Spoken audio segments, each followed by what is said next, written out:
Greetings, fellow investigators, and welcome back to our video podcast, Into the Darkness, where my friends and I play the Call of Cthulhu role-playing game. I'm your host, Tom Rayleigh. Our scenario is entitled Lark in a Cage. It was written by Noah Lloyd and Matt Ryan. Jeff Wilkins is our game master, and this is episode 2. So, without any further delay, let's continue our journey into the darkness. Jeff? Thanks, Tom. I just want to reiterate, in case anybody's tuning in later, this is a play test, so things might change. And I might mess things up, but we'll a little bit more relaxed this week, so hopefully things will go a little bit smoother. I made a few mistakes last time, but no big deal. So we don't necessarily have a formal recap, but I'll add in some things, and then if you guys want to just chime in, that's fine too. So basically, you guys are all from the same family or extended family. You've been tasked with, you visited your neighbor, Virginia and Saul. She was extremely upset because the woman, the name has just left me, Amelia was extremely upset because she's under the impression that somebody, somehow did a swap with her child, her newborn child, about a month old. And she's asked basically you guys to help her, period. I mean, you know, whatever that entails, whether it be, there was suggestions, there was possibilities of maybe going to the police station, or I think we landed upon the last good idea was that the doctor was mentioned, and he's a good way that you can probably verify whether or not the baby is in fact young Samantha. One little minor detail too, in case somebody gets confused, we're going to change the name of Mick's character to Louisa. We were getting kind of, or at least I was getting flip-flopped between Virginia and her previous name, which I'm not going to say. Yeah, so you guys were on your way to see the doctor. You were in a carriage, and it was attacked, for lack of a better word. There was a scuffle. Samson, you got out first. You took care of the horse with your sword cane. You were attacked by this man, although to call him that, you did get a good look at him. He is unusual, to say the least. Saul, you're out. Louisa, you, I believe, still have the child. The man... I'm out, but I have the child. I think I tried to get out of the way, but didn't, and he missed anyway. Yes. I recall. And then I got a little bit confused because there was talk of Virginia being a nurse. She wanted to check on the child. So I think for just the sake of the story, we'll say that, Louisa, you still have the child. He tried to grab it from you, but he missed or released it and took off running. Virginia actually pulled her pistol and shot at the man, probably hit him, and that's when he took off running. Henrietta, you're still getting out of the carriage, or are you out now? Well, I had been helped out, and I was still up on top of it and climbing down when all this started happening, and I just started screaming for help. Okay. Just to remind you, it's May 1895. It's a very foggy afternoon. It's still like it's like maybe noon to 1 p.m. Okay, so it's still quite early. Oh my, what was all that about? Mother, just stay near the carriage. Did they try to rob us? No, I don't. I think we should get off the street. He was after the baby. He was after the wee bairn. I should probably take a look at the child and make sure he's okay. Is it possible that Saul can chase the character, or is he literally leaps and bounds, away? He took off pretty fast. I will say that if you just immediately take off right now, without discussing whether or not you're going to or not, then I'll let you do that. Saul's a fast guy, so I mean, after the initial shock of everything, and I think if I remember right, I went for him last time. I can't remember if I hit him or not. So I'm going after him. I turn around and shout, "Protect the child!" and bolt off, after him to see if I can apprehend this scoundrel. No, Saul, don't risk your life, I yell. Samson, I'll give you a chance. If you see Saul take off, I'll give you a chance to take off after him or remain behind. I'm protecting my family. I'm not leaving my family on guard with someone like that around. So yeah, no, I'm staying close to my family. Especially if Saul's run off, they've got no other protection. So Virginia, okay. Where on earth did you get that gun? Give that to your father. Let him take the blame. No. I want. She's a smart girl, and she'll be using that for protection. I want you to hold on to that. But the police will ask questions. Tell them it's fine. Mother, I'm grown. I'm a grown woman.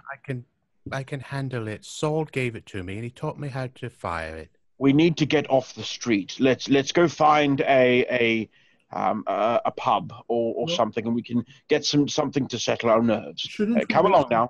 Shouldn't we wait for the police, dear? I don't think so. I'd rather just get Samantha to safety. Well, that's why I think we should get off the street now.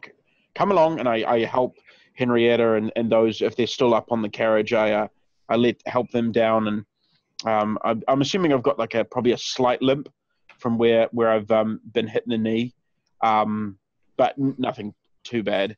And I sort of start at least moving them along from the site and getting them off the street. And I'm trying to be very aware of kind of what's around me. I'm trying to see if anyone might have seen or might be watching, or I'm trying to stay vigilant. Yeah, it's for the most part, it's like I said, it's heavy fog, so you don't necessarily see people.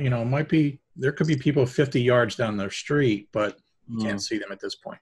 But at the moment, there's no neighbors have come out of the house yet. Although I will remind you, a gunshot did go off, so I'm sure that raised eyebrows, and I'm sure people nearby have heard it. So, yeah, there's a crashed carriage in the middle of the street. Yep, the horses were making a god-awful noise when they were screaming. There were 2 shots. Were there? He killed the horse with the gun. Oh, no, Samson did. Oh, he did it with a sword. That's right. Yeah. What happened to the driver? He was crushed underneath. That's right. That's right. I saw the bot. Yeah. Yes. So yeah, I'm kind of getting them off the street and stuff. Okay. How close are we to the doctor's office? I may have bumbled that last time by saying it was a little bit closer than what it was actually. So I'll just say it's about 1.5 miles away. So you've traveled roughly 1 mile. You still have another 1.5 miles to go. You could walk it, but getting another cab might be faster. Okay, so I'd walk them, a decent distance from the carriage and would hail another carriage, but I want to sit up with the driver. Where is Saul? It's all right, dear. I'm sure he will meet us at the doctor's. He's halfway to London by now. Come back, you scoundrel! Saul, I'm going to ask you, as you're running in the fog, I'm going to ask you to do an intelligence roll. Fail. Okay. All right. I'll give you this part of it though. You had basically tackled that guy, right? And I remember you were almost tossed off of him like as if you were a ragdoll, like his strength. Yeah. Yeah. It didn't necessarily sink in at the moment, but now that you're running after this guy and you have, for the sake of, you have the moment to yourself right now, you're sort of replaying what all just happened. When you tackled him, remember remember I said he had on like a cape of some sort, kind of like a Sherlock Holmes cape or a long overcoat sort of thing. When you tackled him, you felt something around his like torso area. I can't be really specific, but it was just like maybe he was carrying something or he had something under his coat. So that's just gonna register in your mind as you're chasing after him. The fog is thick. You think you might see maybe his shadow not too far ahead of you. Mm-hmm. You're kind of running down a street here. Again, it's sort of like a cobblestone or dirt, heavy dirt pack. I'm picturing like row homes. And then suddenly you think you see the shadow sort of veer off to the left, and it kind of like vanishes. As you get a little bit closer, you realize it's an alleyway. So the fact that he vanished was just him just running down the alleyway, and in the fog, you didn't see the alleyway, the break in the buildings, basically.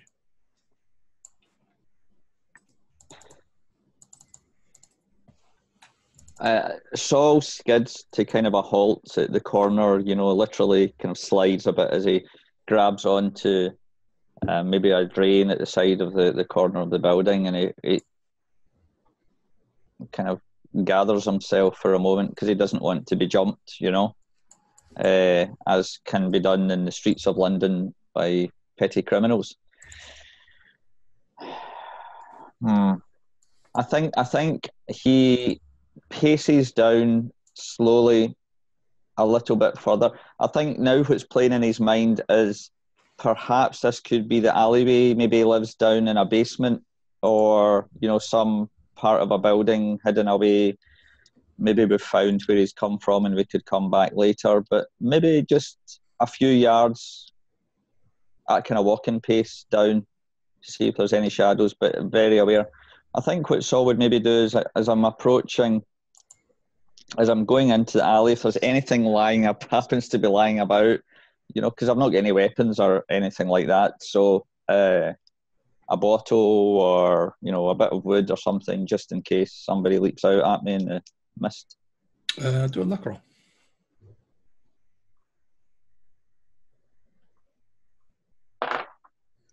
Yeah, it's a pass. Sure. What do you think you found in I found an old bottle. Yeah, I found a bottle. Yeah. Okay. So I'm just pacing down, trying to peer through, if it's thicker in the alleyway, trying to peer through the fog. You said a couple of yards. Are you sticking to that, or was that just your initial? Are you continuing down the alleyway? I think what I'm anticipating is there's maybe a basement door or a side door into a building, and so if the first thing I come across, so I keep going, if there's a basement door or a side door and there's a door ajar, then 2 and 2 would suggest that maybe he's gone into that way. I'm not going to enter anywhere, though. I think it's too dangerous. Okay. I'll say this then. You go down another, I don't know, half a block, say. And through the fog, it looks as though there's a wooden fence that's cutting across the alleyway. So it basically seemed as though you might be at a dead end. I just check out the wooden fence to see if there's any kind of particular marks on it or scrapes, or it looks like he's leapt over, or if it's not too high, maybe just pull myself up and have a little look. And then I'm trying to find where this dash scoundrel went to, Do a spot hidden and let me know if it's a hard, extreme, or regular. Or fail. It's a regular. Regular. Being that this is sort of the end of the alleyway and there's that fence pile, you kind of pull yourself up over the fence and you look. Don't really see anything, but you were able to assist yourself getting, looking over the fence by kind of climbing up on top of a trash pile.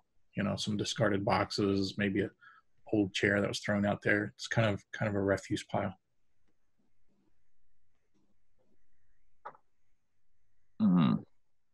There seems to be no sign of him now.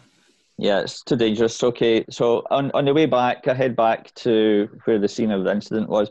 As I head back out the alleyway, I take a note of the alley name, whatever the alley's called, at the corner of the street, in case we want to come back here, or I can at least inform the police. Yep, perfect. So you're walking on your way back. Let's rejoin the group then.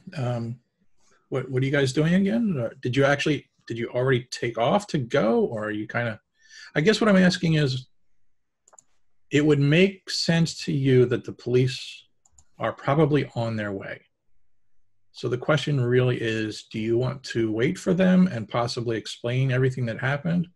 Or are you like just bolting, Well, I think I would say that as a young lady, in common with most young ladies of the era, I do have a police whistle.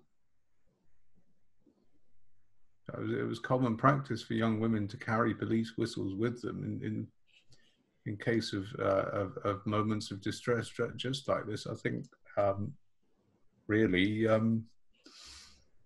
I should blow it. So the citizens, I wasn't sure of that. So that it wasn't just for the police then? Citizens could carry that too? Yes, people would carry whistles. And if people were assailed, they would start blowing their police whistle to summon the police. Well, and I screamed and screamed and screamed. And I would imagine there's a great furore. I mean, the carriage is overturned, and a gun has been fired. Well, 2 guns have been fired, and a gun has been fired, and a horse has been dispatched. But did we not already say that we were getting into another cab to go to the doctors? Or that was my just confusion of mine. I was definitely under the impression that I'd moved them on streets, and I already moved them considerably from the site. But if we want to go back to, as if we hadn't, I'm totally fine with that. I think it would be a rational thing to call a constable. We should probably wait here for Saul to return. He'll have no idea where we went to if we just run off. Plus, it'll give me a chance to take a look and make sure everyone's okay. Mother, were you tousled in the carriage? No, I'm fine, but are you sure? I'm upset about all of this. Well, upset will pass, but be sure you're healthy and make sure nothing's happened to your body. I'm not hurt at all. Okay. And the child, Louisa. Look at the child. Does it seem to be hurt in any way? Can I inspect the child to see if the child is injured in any way? Could I do that with a first aid roll? Yeah, that's fine. I'll just remind you that Virginia is also a nurse. So, well, I will hand it to my sister, who's a nurse. If you'll hold the baby, I'll look at it. It'll give my hands. Yes, do you quickly inspect the bonny laddie thing? Her name's Samantha Louisa. Of course, it's a lass. The lamb. Let's call it the lamb. So, I am happy to inform you that I passed that first aid roll with a 42 of 70. Nice. So, not sure exactly. I'll say this. There's a minor cut on the child's hand, but it seems, was it superficial? Is that the right word? Seems to be not a big deal. A very small cut. Nothing major. She'll need no mending on there. Let's just be sure we keep it clean. I wonder though, does this superficial cut look anything like the small sting or intrusion that happened to my father's knee? Not really. It's kind of a scratch. Well, everyone, I think the baby's going to be okay. She's going to pull through. She may be the only one that came through this nearly unharmed. She is, fussy and crying, but now that things have sort of calmed down a little bit, she's also settling down, so it's not Could you guys remind me, was Samson the only one who took damage? Or Samson, did you? I think you did. That's right. I had. Okay. I'd taken 1 hit point from when he hit me in the knee. Gotcha. All right, so Louisa wants to blow her whistle for the police. Anybody talking her out of it? I'm not suggesting that. We need the police. Okay. Okay, I'm going to blow it.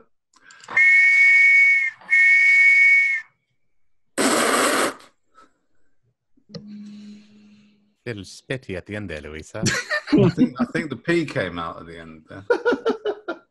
All right. Yeah, so not too long. Not sure what the reaction time actually is, but people may have called when they heard the gunshot, so maybe somebody was on the way. Well, would there be beat cops here and there? And yeah, probably. And I'm just realizing maybe they didn't call. yeah. Anyway, in a short amount of time, a police officer shows up.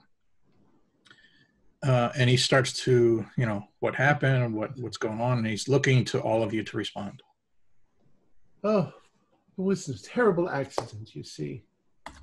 I believe the driver is killed. And we'll say just after the police officer shows up, Saul comes in, walking behind him too. Oh, Saul, dear. Are you okay?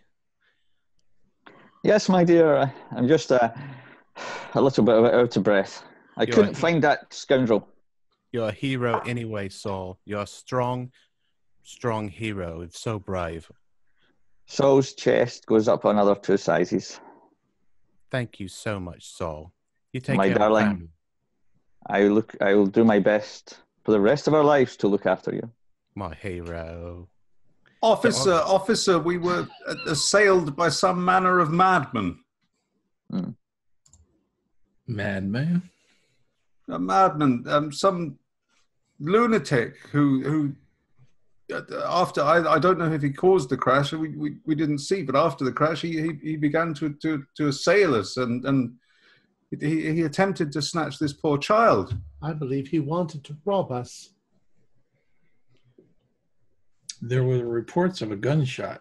Are any of you aware of that? What happened? A gunshot. Yes, we were defending ourselves. We were trying to defend ourselves against a man trying to steal this fine baby. Yes, officer. That was me. I fired the shot at the assailant. Okay. Did you hit him? No, I don't believe so. Okay. It was very foggy. And he's making notes in his little notepad. While I'm doing this, I'm sort of I've backed up, sort of behind, in front of Virginia, and I've just got my hand behind my back, and just sort of like gesturing with my hand, sort of like waiting for her to put it in my hand so I can sort of slot it into the back of my pants, or I can pull it out so it looks like I'm pulling it out of my pocket. I slip it ever so stealthily into his hand. No one's the wiser. See, you had to say stealth. Now I feel like I may need to make you roll. Go ahead. This is what I was trying to get you to do before the police got here. I wasn't going to tell them at all, Mother, but Louisa blew the whistle on that. That should be a phrase. Blow the whistle on something. 78 on 40. Everybody in the world saw this. No, as a matter of fact, so I was actually just looking for a crit fail. So he's engrossed in writing his notes at the moment. So he passed the weapon successfully to Samson. Cool. And as a matter of fact, he doesn't even really care at this point. He's just trying to gather facts. He's not really concerned. You shot at a bad guy. Big deal. Probably didn't even hit him because it's so foggy out. But so he's making the notes. He's basically gathering all the information. He asked for all of your names. I assume everyone's going to give them truthful names. Well, just get Samson's name. He doesn't need us. Well, he wants to be thorough. Well, I say, officer, I try to apprehend the assailants, and I give him the name of the street that we went down, and I believe he went down that street and possibly over the fence at the end. So it may be worth searching down that direction. Okay, that's good information to know. Thank you. And in the future, you might not want to do that. That's our job. Trying to be a good citizen, sir. It's appreciated and noted. And he actually notes it. So I'll fast forward this bit unless you guys want to do anything specific with the police officer. Mm-hmm. Okay, so he basically tell him off for talking back to Saul. He basically gathers all the information. There's not a whole lot he can do right now, other than he'll take care of the cleanup of the bodies, of course. Yeah. So you all are free to continue on as you wish. I obviously make the suggestion we should get another carriage and continue on to the doctors. Okay. Yes. Because now that we know that kid's slightly hurt anyway, it'd be worthwhile going there anyway. Sure. All right, you managed to flag down another cab. No problem at all. You guys pile in. It holds all of you, but it's a little bit cramped, especially with the baby. But no instances, no other attacks at this point. So in a short amount of time, you managed to pull in front of the address to the doctor. Dr. Foxwell, I believe. Yes. I seem to have lost my... Dr. Foxwell. Pediatric doctor. Yeah, here we go. Dr. Nolan Foxwell. It's a Sunday afternoon. It's a fairly nice house. 3-story building. What would you like to do? Let's knock on the door. Have I worked with or had any dealings with Dr. Foxwell, being that I too am in the industry of healthcare? That's a good question. It's London. There's a lot of doctors. So we live 2 miles away. Maybe I've seen him in passing. You don't have a baby, dear. He's a baby doctor. Again, Mother? Are we going to bring this up again? Right here. There's been gunshots, stabbings, bodies, horses, and now here we are with you worried about my bloody womb. Oh, by George. What are you talking about? Who has the baby? Who has Samantha? Louisa has Samantha still. She was holding her. I have been left holding the baby. Once again.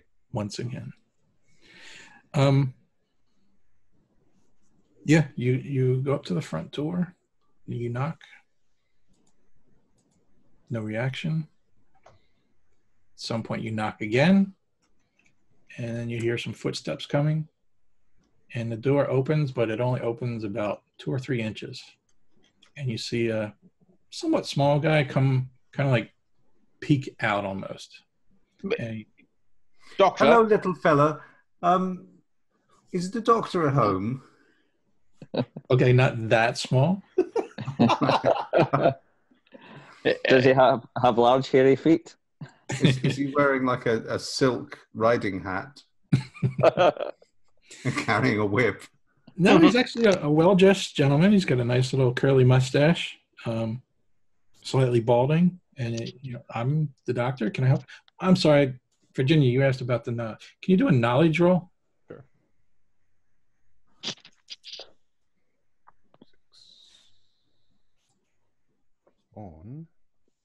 46 on 50, so that's definitely a success. Okay, here's what I'll say. You haven't worked with him at all, but maybe, like you said, being that you're close to him and he's certainly within the neighborhood, your next door neighbor went to him, so you're certainly aware of him and the practice and where he's located and his name, but you haven't actually worked with him at all. I'll step forward. Dr. Foxwell, it's Virginia Cahill. I'm a nurse. I know of you. I'm not sure if you know of me. We come with we have a child, and we need you to take a look at her. It's pretty important. We've had quite the voyage to get here. Is there any way we could step in? He kind of opens the door a little bit more, and he's kind of like trying to size up who all's out here on his doorstep. We have no threat to you. We only ask for your help. Does anybody have psychology? Could you roll it if you have it? I think I do. 1 second. Oh, Yes, I do. okay. Definitely. Nice.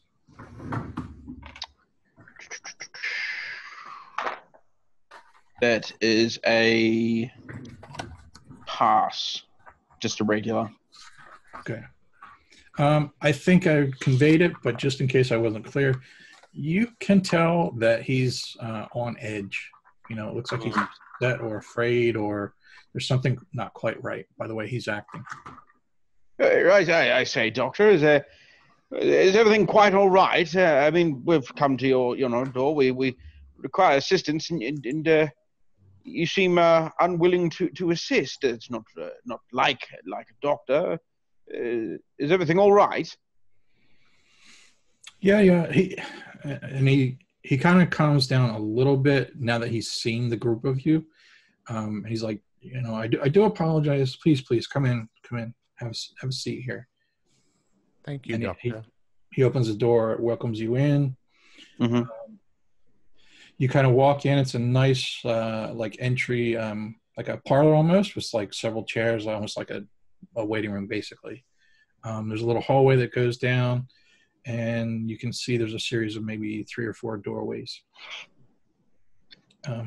So what, he invites you in. You guys either take a seat or you're standing in the parlor there.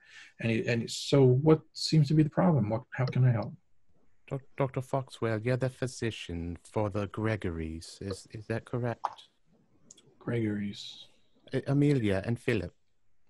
Yes, the newborn, the daughter. Yes, Samantha, that's who we have with us. That's the baby that I need you to take a look at. Oh, okay. Amelia was quite upset, and she asked us to bring the baby and have you look at her and make sure that everything's okay. She seems to be fine, but Amelia says she just doesn't seem herself. And she's also got a little cut on her hand. Okay. Well, give me a minute here. Let me get some stuff ready, and I'll call you back in a second. And he wanders off, and he goes into the doorway. Does he take the child? No, he's okay. Kind of like, give me a minute, and I'll come out and get you. So does he actually physically leave the room, like out of our sight? Yeah, he's out of sight. He basically just walked into the next room, so he could probably still hear you if you're talking, but he just basically left you in the waiting room. Can I sort of, not so I would be with inside of him, but can I sort of move so that I'm near my family, but also near to the door, and I'm almost listening for him as well? Oh, to the door that he went into? Yeah. Yeah, okay. Sure, yep. But he might have another patient. But I'm getting a shifty feeling about him, so... I'm going to look at one of the magazines. Okay. Victorian Playboy. My God, look at all the clothes on that one.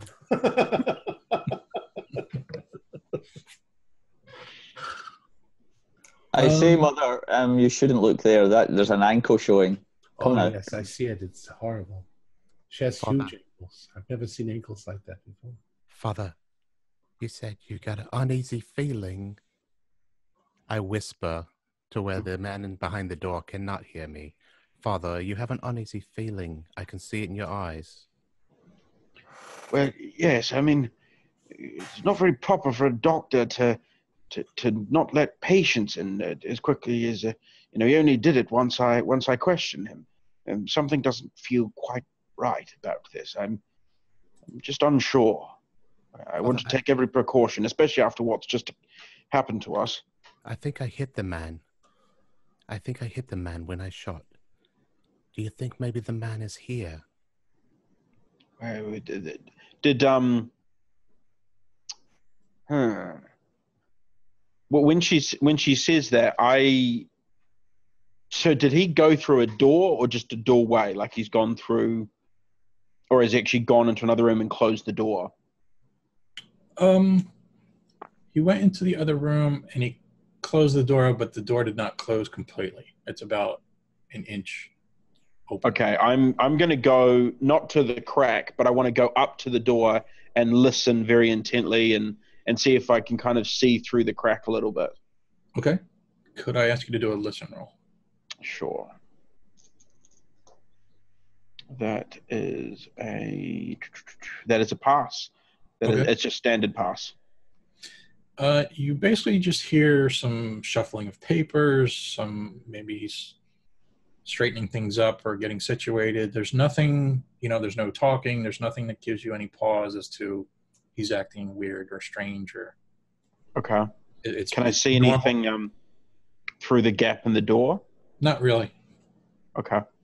I walked back over to where I'd left Virginia a little bit further down. I said, there doesn't seem to be anyone else in there. It just seems to be moving papers and whatnot around. But keep an eye on him. So I've got a feeling in the old gut, my dear. Something doesn't quite feel right here. Yes. Okay. As a. Thank you, Father. Could everybody do a spot hidden? 09. Ooh, okay. 94. Pass. Just a standard. Okay, great. Also a standard pass. Okay, Pass. great. Mine's actually an extreme. Extreme. From your viewpoint, Henrietta, you're sort of sitting in one of the waiting chairs and you're looking at the office. It's nice decor. The first door on your left, the door is also slightly ajar. It's slightly open. And through the opening of the door, you can see what looks like a whole bunch of books on a bookshelf. Louisa and Samson, especially you, Samson, since you had somewhat made your way to his door, there's a second door just a little bit further down the hallway, and there's like a little brass plaque. It says Room B, and there's a name. It says give me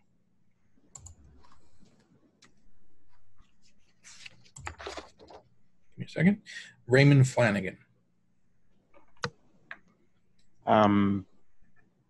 I pointed out to Virginia and I whisper, do you know a Raymond Flanagan within the industry? Is he a doctor as well?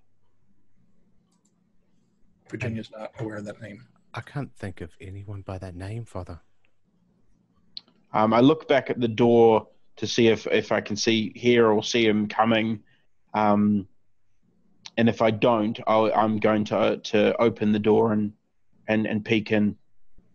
To the doctor's. And into the Flanagan room. Oh, Flanagan? Okay. Is that the one that was slightly ajar as well? The library was slightly ajar. Okay, and I didn't see that one, but I saw the other. Yeah, I'll just sort of peek my head into there. Flanagan's room. Flanagan? Okay, the door's locked. Okay. I think I'm going to find something more interesting to read. So I'll just sort of get up and I noticed the books. I'll glance in there. Sure. I won't go in, but I'll open up the door and take a look. Curiosity. Ask you to do a spot hidden then. 37. What's 37? Spot hidden is 50, so a regular pass. Regular. Brilliance, Havron, psychology, do gossiping. Cannibalism. New World cannibalism. I must misunderstand what that word means. Le something, do something. Le something. Physiology do good. It's a book about gout? Chaucer. I know a little bit about French. Le Comtesse Lemuel. Le Chevalier des Touches. Strange books. That's the touchy night. No, that can't be right. Okay. No, nothing I want to read. Roman history. It's quite a lot of stuff in French. Yes. I say I can speak a little French. I speak a little French. I imagine a lot of people in England speak a little French Ich sprechen Sie Deutsch. and German. Yeah, Yeah, perhaps but, even Spanish. Je parle pas un peu de français. Qu'est-ce que c'est que ça, que c'est que ça, que c'est que ça, que c'est que ça, que c'est que ça, que c'est que ça. So is the doctor not kind of reappearing? Is he just kind of? I mean, are there a few minutes going by, or is it Yeah, just? this is all a matter of a few minutes. So eventually he comes to the waiting room and he says, right, I should be ready now. Well, At let's some have a point look we at the did baby. introductions at some point. So he'll, Right. Virginia, do you want to bring the child back? Absolutely. Here, Louisa, please hand me the child. There you go. Come along, Samantha. So they're going to go in the back. Mm-hmm. Anybody? I'm just opening it up. If you guys want to go with her, you can. As I walk by my father, I say, "Look everywhere," and I go. Yeah, with so the doctor. why don't Louisa and Henriette? Why don't you go in with Virginia and me and Saul? Will wait out here. Yeah. I'll stay out here. I'm not really that interested.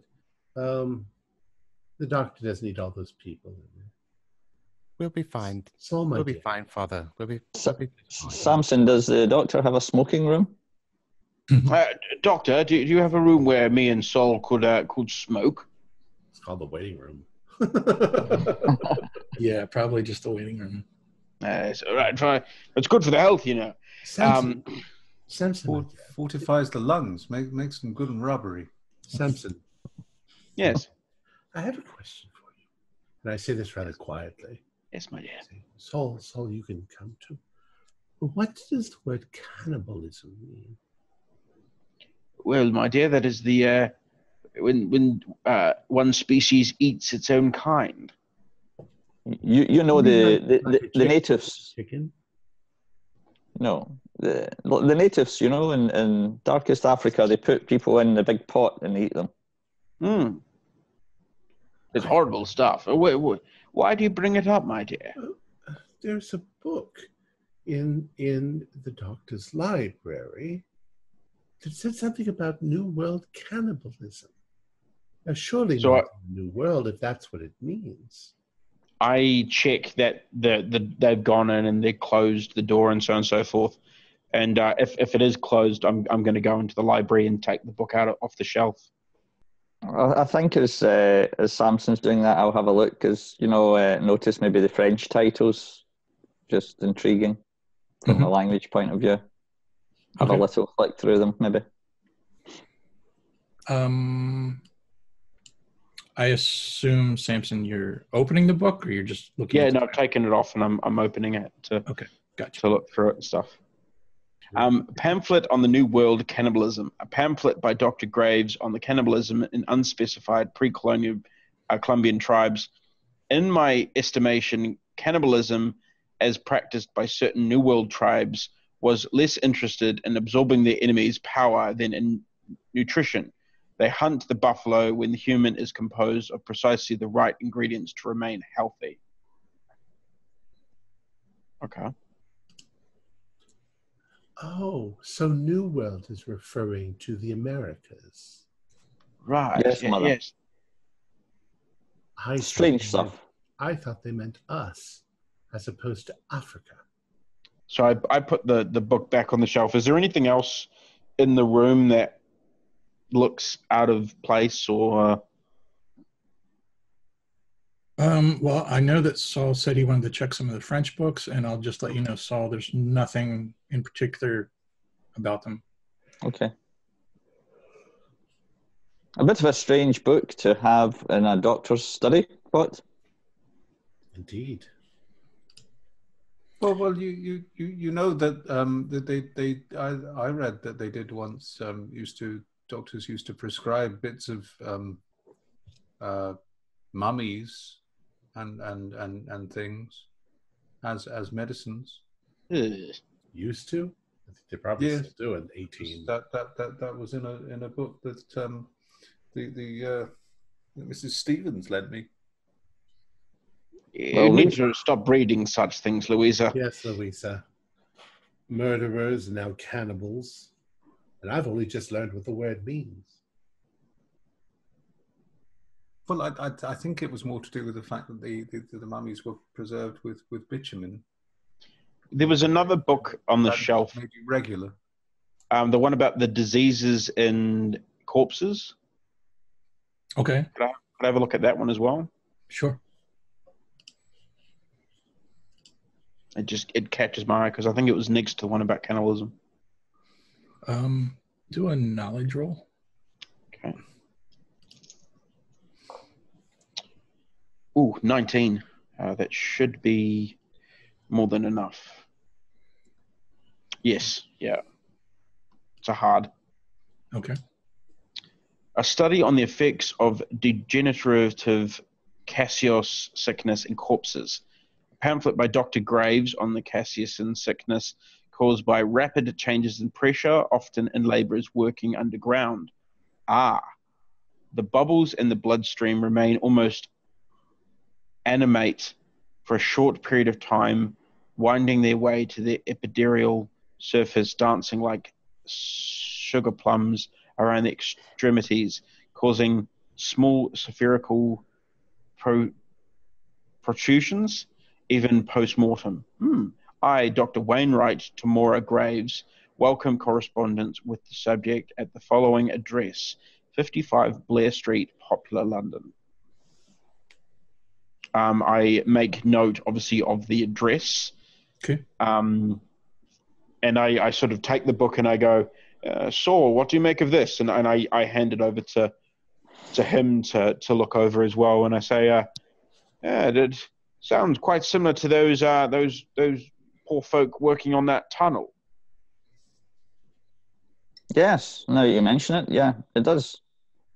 I wonder if this chap has some experience of working with these people then. Well, it's the same chap that wrote this book here on cannibalism. Yeah, curiouser and curiouser.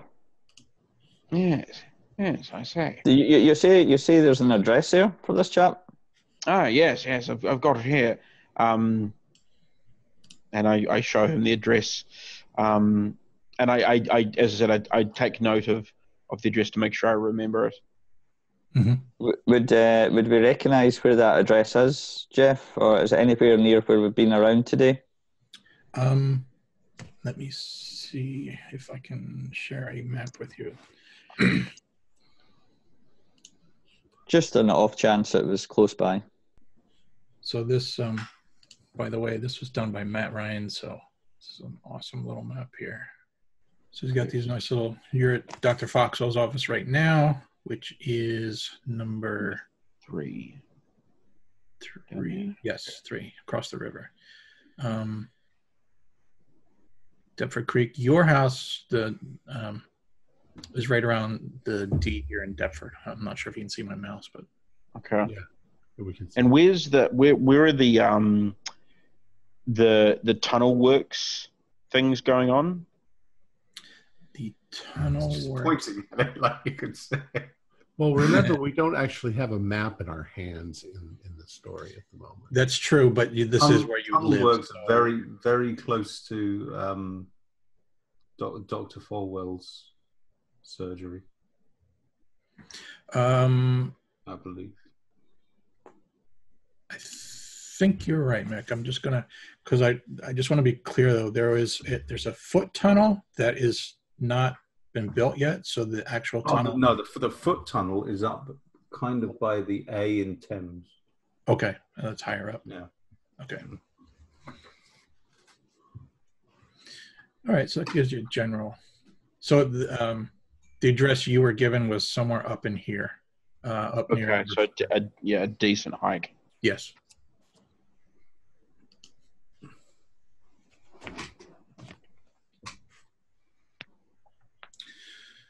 Virginia, the doctor is inspecting the child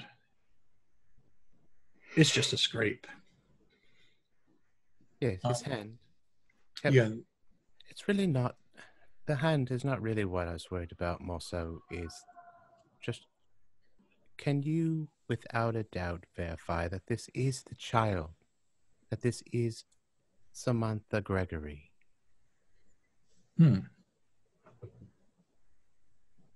So he looks a little caught off guard. Why do you ask?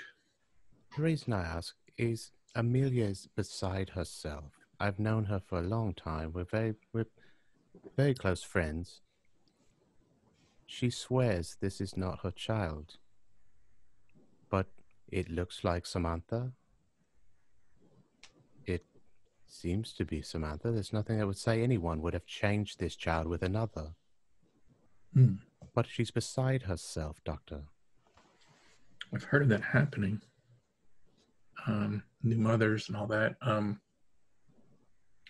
He takes a look again at the child, and he's, now of course he's like really looking the child over, and he turns to you and he says, "Tell me, when the child was cut on the hand, did she bleed for what was probably an inordinate amount?" I don't recall if she bled at all. Well, that's interesting. My specialty, sorry everybody. Hemophilia. I was going to say that, but I wasn't sure that was the right word. Yes, hemophilia. Thank you. My specialty is hemophilia. So I remember Samantha had an issue. It wasn't major. It was not that big of a deal. I told her mother, Amelia, to, not really worry about it, but just keep an eye on it. But yeah, if she was cut on the hand, she should have bled noticeably that you would have been a little bit concerned. So again, he starts to look closer. I don't know if you remember from the other episode, he notices there's a small birthmark behind her ear. And you see, the same look of frown comes over him. He's like, I don't remember seeing that. That's troubling. That's puzzling. One other thing, Doctor. Yeah. Look at her teeth. And he puts on a steel glove and he pries her maw open. And no, I'm just kidding. I was going to say.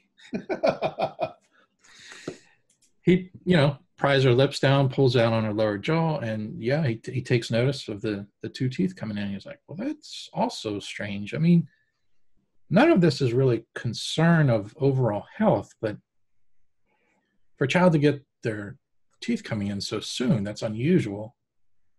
I mean, it looks like Samantha from what I remember. I mean, it's been a while. But just based on the birthmark alone, I would have to say this is not Samantha. That's definitely not the news I was hoping to hear. And I'm sure that Amelia is not going to want to hear that. Thank you, Doctor. Thank you for that.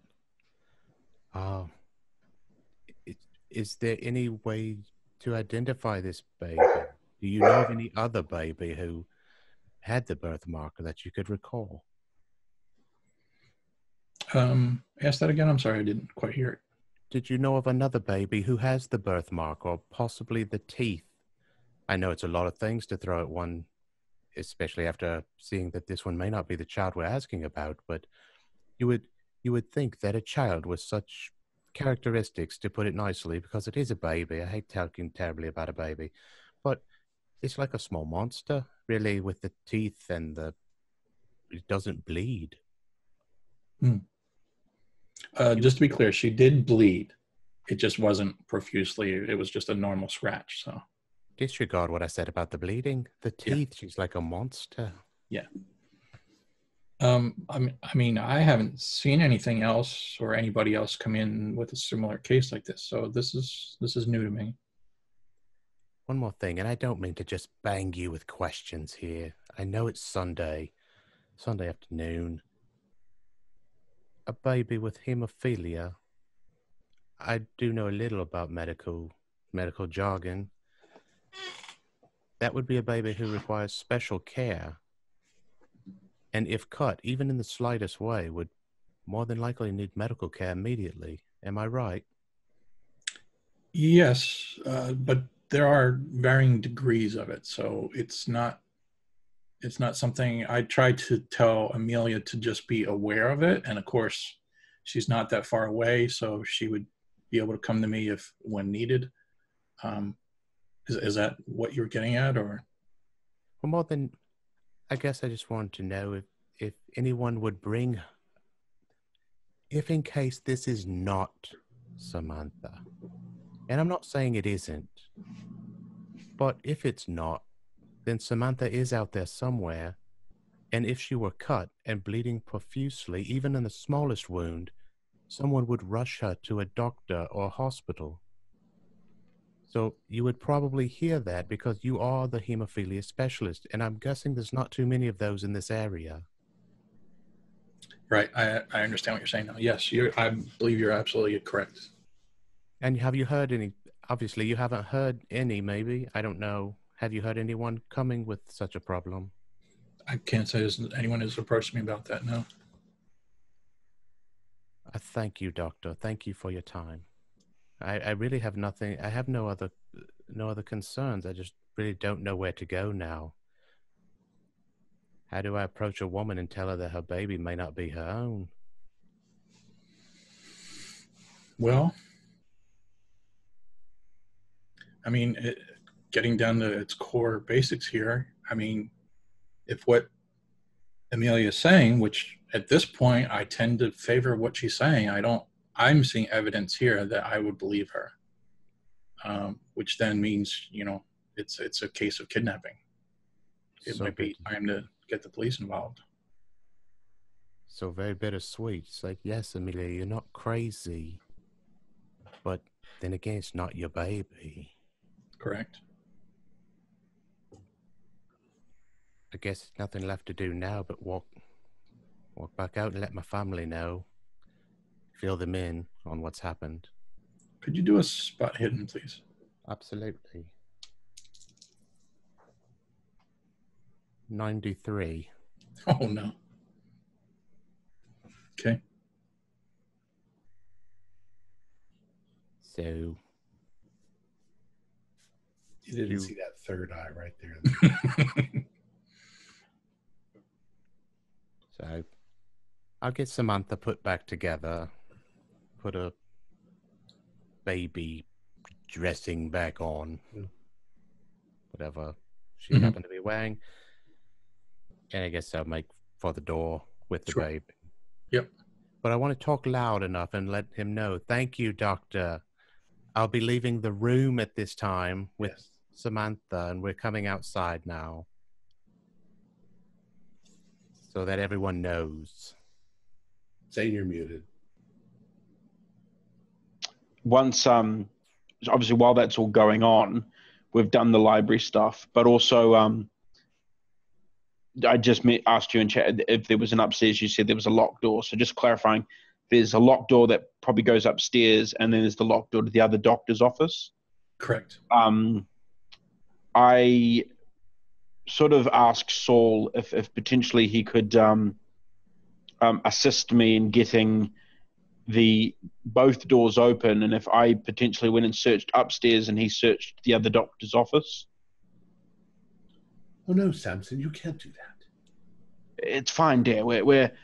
There's too many things that don't make sense. I'm not.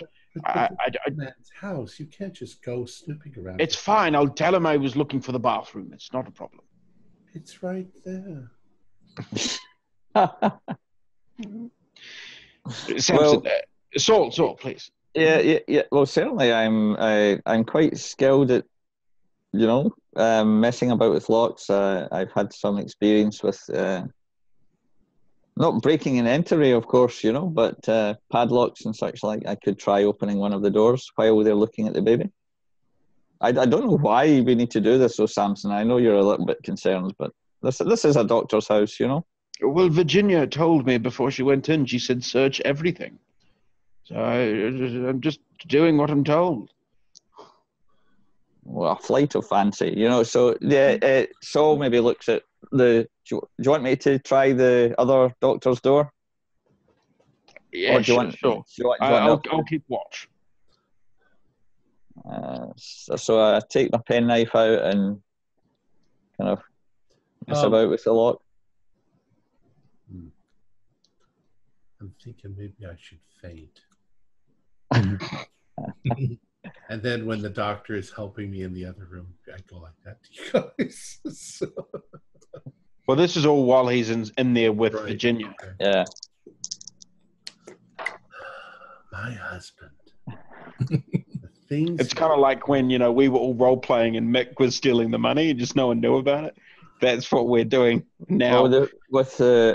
With Jeff's permission, with the first lock, I almost break my penknife trying to open the door. I got a 90-something. So I'm like, Ooh. it jams, and then I kind of managed to wiggle it out. And I'm not. This is a doctor's office. I'm not going to get into this door, Samson. Louisa, your father. Do you want me to try the one up the stairs?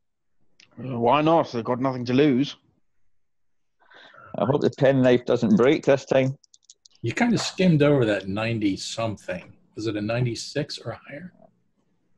I think it was a 94. Okay. I think, but I got a pass on the second one. Okay. On the one upstairs. Yeah, so I managed to get the stairway one open, and I mean, Saul's thinking this is foolishness, you know. But I opened the door for Samson. He seems to be got something in his head. Okay. Just to clarify something, you probably would have noticed this, Saul, as you were like bending down to pick the lock on the first door. The name, there's a little brass plaque, and it says Raymond Flanagan, and then underneath of that it says shipping and imports. Oh, So my line of business. Would I know the name from somewhere? Do a knowledge roll. Success. The name doesn't sound familiar. Maybe it rings a bell, but you can't put your finger on it. Yeah, I just mentioned that to Samson. He's in my line, but it's not a doctor's office. I'm glad we didn't get in there. We could they could call the police on us trying to break into a business office, you know. Right. However, So, the stairway is open if you want to take a look upstairs. yeah, so I'm just going to do a quick go up and just quick look through what's up there. I don't want to be do too much like rummaging or anything. I don't want to give too many signs of me being up there, if that makes sense. Just if something seems out of the ordinary. I want you to imagine an old Victorian house. Mm-hmm. Everything's made of wood, wooden floors, wooden stairs.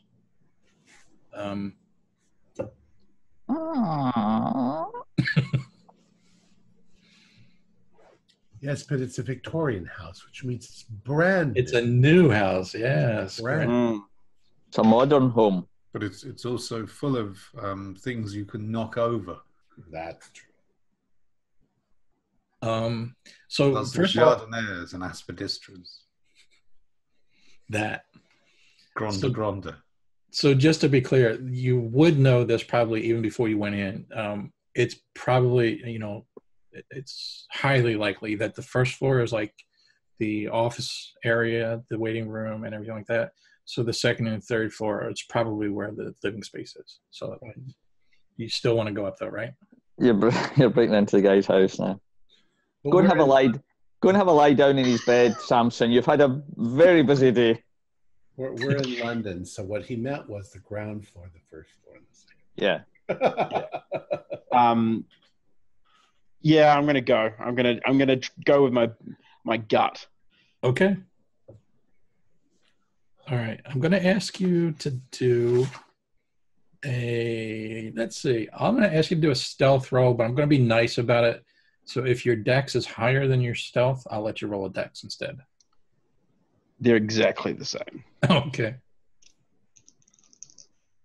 I hope he remembers not to wear his tap shoes. That is a success.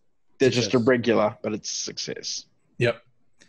So you're moving kind of quickly about, just trying to take it all in. You know that the doctor's going to come out of the waiting room, or the exam room, any minute. So you get to the top of the stairs. You're looking about. Everything seems normal. Could you do a spot hidden for me, please, though? Sure. 09. Very good. Which is that is a extreme. You see off to the side, there's like a, I want to say piano. What is it? What's the harpsichord? Were they around back then? Right? Sure. And on the top, there's a series of photographs. See this? Amongst other photographs of the doctor. Mm-hmm. Okay. And just to be clear, that's not the doctor. And they're like, like candid shots, like they might be on a park bench. Is there any of them of the doctor and this man together? Yes. Would I be able to, maybe with a psychology roll, ascertain the relationship of the two men? I think with your 09, that's why I'm being, yes, I think you can read between the lines.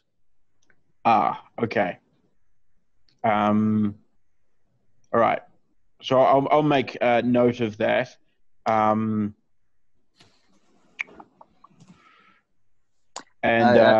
I say, Mother, I hope Father comes back quickly. Could get into trouble here. Yeah, I'm aware of trying to keep words, and like I said, I'm trying to do this quite quickly. Just sort of peek my head in all the rooms off to the side to see if I can, like, again, I'm just looking for things that catch my eye, not rummaging through stuff or anything like that. Yep.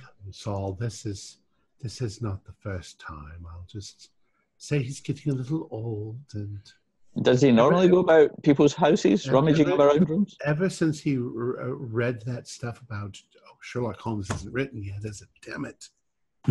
Edgar Allan Poe would have probably... Edgar Allan Poe, yes. The Purloined Letter. Murders on the Rue Morgue. Yeah, he's looking for the orangutan. Samson, you hear Virginia's voice from below. You can't quite make out what she says, but you hear her voice. Okay, if I hear a voice, I'm gonna be able to go, okay, she's talking loudly because I'm hearing it. So I'm guessing that's a signal. So I'm gonna try and make my way down as quickly and as quietly as possible, and obviously close the door. Can I ask you to do a power roll? Sure. Right. That is a fail. You're about halfway down the steps. You can hear Virginia's voice clearly now. She's kind of giving you the heads up warning. Saul, Louisa, and Henrietta, you hear the same sort of loud voice from Virginia. So you're aware too what's happening. But Samson, you're about halfway down the steps, and suddenly there's an overwhelming pain throughout most all of your body. It's like, how to describe it? It's almost like arthritis. Like all your joints just tense up and lock up, and the pain is unbearable. With your permission, I'd like to do a con or some sort of check that, because I mean, usually when if I'm heading down the steps, I'd be doing forward momentum, lock up, I'd continue to keep going. So I want to do a roll to see if I actually fall down the stairs. That's fine. I won't say you fall, but maybe a stumble or something. Yeah. So, Henrietta? Being in the waiting room, realizing that my husband's upstairs and that Virginia is about to come through the door, I'm going to immediately go to the door and push it, go in. I'm going to just be like, oh, Doctor, I'm feeling somewhat faint. Could you please give me something to keep them in the room? So that my husband has time to get down the stairs. Okay. I passed my roll, just so you know. So I Yes. block up, but I've somehow stopped myself from, as you say, maybe it's just a small stumble. Yep. The pain lasts for just a little bit, and then it fades rather quickly. As quickly as it came on, it fades just as quickly. Okay. But it was, I mean, you almost let out a scream in agony. It was that painful. Oh, wow. Okay. The doctor looks at you, Henrietta, and come in. It's been a very busy day, very difficult day. Henrietta. If you have psychology, you can roll that or spot hidden. Me? Okay. Yeah. 92. Okay. Louisa, what are you up to? You getting into trouble there, Louisa? Well, I'm not entirely sure what to do. You see, suddenly my family appear to have turned into a bunch of secret agents or something. Started sneaking around a doctor's surgery like it's some sort of Penny Dreadful. I'm a little overcome. I don't really understand. I mean, perhaps I'm just imagining that this has happened, and I've sustained some sort of concussion as a result of the crash. Everyone's behaving rather strangely. Mm-hmm. Just the way you do normally. I can't see anything on the bookshelf that I feel like reading. So I suppose I'd better just go and see if my mother's all right, if she's feeling faint. Okay. Do either a psychology or a spot hidden. Saul, what are you up to? Are you still in the hallway? Yeah, I think Saul's kind of, everybody's going up and downstairs, down corridors. I'm waiting at the door, which might still be slightly open from the stairway. And I think when Virginia was given the signal, I was kind of like, yep. to kind of, and maybe hear Samson coming down the stairs. And yep. So you in fact see him coming down, and you saw that happen to him, where he kind of locked up and froze for a second, and then continues on. I elected to do a spot hidden, and okay. I got a standard pass. Okay. I'll just remind you, just in case you guys forgot, the doctor does still appear to be upset. Yes. Us too. Is he perhaps upset because there's a family of weirdos creeping about his house? Because I know that would upset me greatly. Certainly possible. Doctor, are you quite all right? You look a little under the weather yourself. He tenses up a little bit, and there's he's trying to gauge whether or not he trusts these strangers that are ransacking his upstairs apartment right now. I shall bat my eyelids at him coquettishly. I'm going to ask you to do that. Either a charm or a persuade or. And this is where it all goes. Okay, you can roll with a bonus then. And this is where it goes to. What am I rolling against? Some sort of social skills. Coquettish eye rolling. Probably not intimidate. Charm, I would imagine. Is there a horrify skill? Oh, well, I don't need it, but I'll roll the bonus dice anyway, but I got a standard pass and I got 38 out of 40. And that's 28 out of 40. Okay. I got 28 out of 40 then. So yes, so you convince him that you're sincere by asking his, about his well-being, and he starts to open up a little bit now. He gets a little bit more relaxed with you guys, and he fills you in. He lets you know that he's upset. Well, I have to tell you, I'm upset. My dear friend Raymond, and you can see there's a sudden, like, he pauses and he waves it off. He says, "You know what? It's just I'm just on edge. There's been so much happening in the news lately. This whole bit with Oscar Wilde being in the arraignment and the conviction and his case and everything. There's been a lot of violence in the town.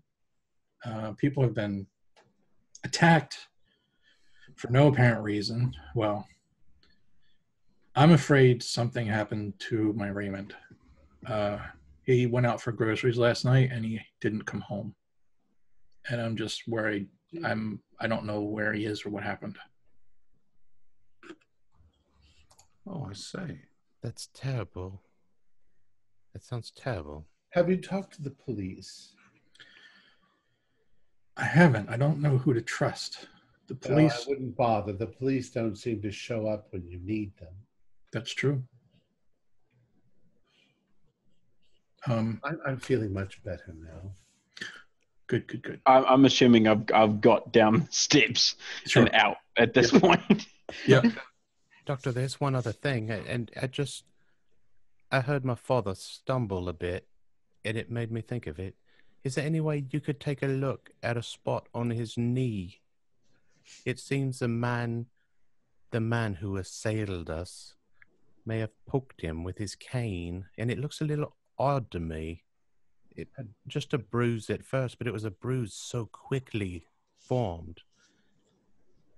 If my father will let you, then please take a look. What was that, Henrietta?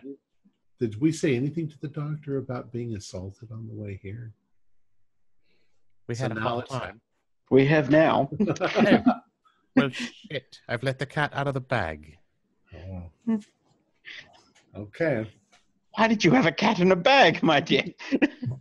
It's the latest trend. Everyone has cats in bags, Father. Saul got it for me for our anniversary. As long as it's not a bloody carpet bag, we're fine. No, those were all taken in the past, apparently. I say, Doctor, now that Samson's come down from your apartments, could you take a look at his leg? Oh, for Pete's sake, Saul, you don't have to let everything out. Just spill the beans. It's not like he's going to... Father appears to have damaged his leg while coming down the stairs after ransacking your personal belongings. I'll be find a bit of hand sandwich from earlier. I think actually... Wipe the nonsense out for a second, because we've only got a few more minutes to go, but yeah, that's... I think as I saw Samson maybe stumble a bit, I would kind of try and reach up towards him and help him down to the bottom of the stairs.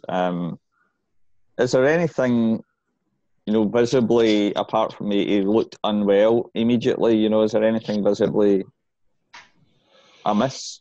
From what you saw from Samson? Yeah. Just the fact that the pain was just, it was there for a funny time. So I maybe escort him through to the doctors and we can all just be in the room with the doctor and, babies and fainting ladies and things like that. Sure. Once they step in, I'd like to step out into the hallway with the baby. With the baby. Yes. Before you do, I'm just going to rewind just a little bit, Virginia, where the doctor wanted to tell you something and then things just sort of got away from me. So I just want to rewind just a little bit. Okay. And the doctor will say to you, Virginia, he's like, I don't know if you would be willing to do me a favor, but if you guys do decide to go to the police station to look into the kidnapping of the child, is it possible you can also look into my missing Raymond? Absolutely, Doctor. We'll do that for you. We'd be glad to. I can tell you this too, and this is the other reason why I'm extremely upset and worried. I don't know if you guys saw in the newspaper this morning. It was just in this morning's newspaper. There's been a series of bodies that have been found that have washed up in the river. Oh yes, we did hear about that. they probably would have gone to the city morgue, which is connected to the police station. It's like a little small building next to it. And God, I hope this isn't the case, but I'm wondering if you could see my friend, Dr. Cott. And he reaches into his inside pocket and he gives you a business card with his name on it, Dr. Foxwell. And he says, if you could maybe ask to see the bodies and just rule out the fact that none of those bodies are, in fact, my Raymond. Well, what does Mr. Flanagan look like? He goes over to his desk and he has a picture of him sitting on his desk. Before he does that, I lean over to Henrietta and go, I've got a pretty good idea. Right.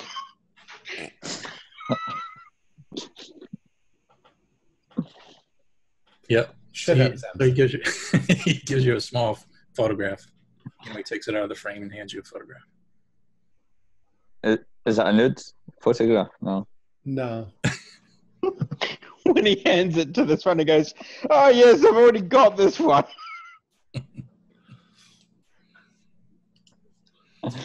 Where were we? Virginia, you were stepping out into the hallway, you said?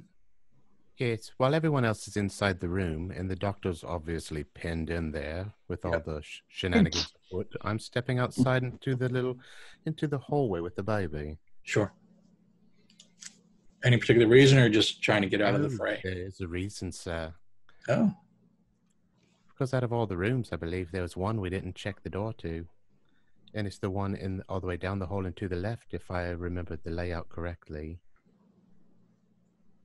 That would have been Raymond's room. That's the one on the right, next to the room that we're in right now. That next to the one where the doctor is. There's a hallway. First door on the right is the one where the doctor and my entire family is currently residing. Right. The next door on the right is the door with a small brass plaque which says Raymond Flanagan. Import-export. I'll just go with it, but I think I said on the left, but it's not important. So yeah, sure. Is there a room across from the room with the plaque? Not really. That was the room at the end of the hallway. That was the stairs up to the...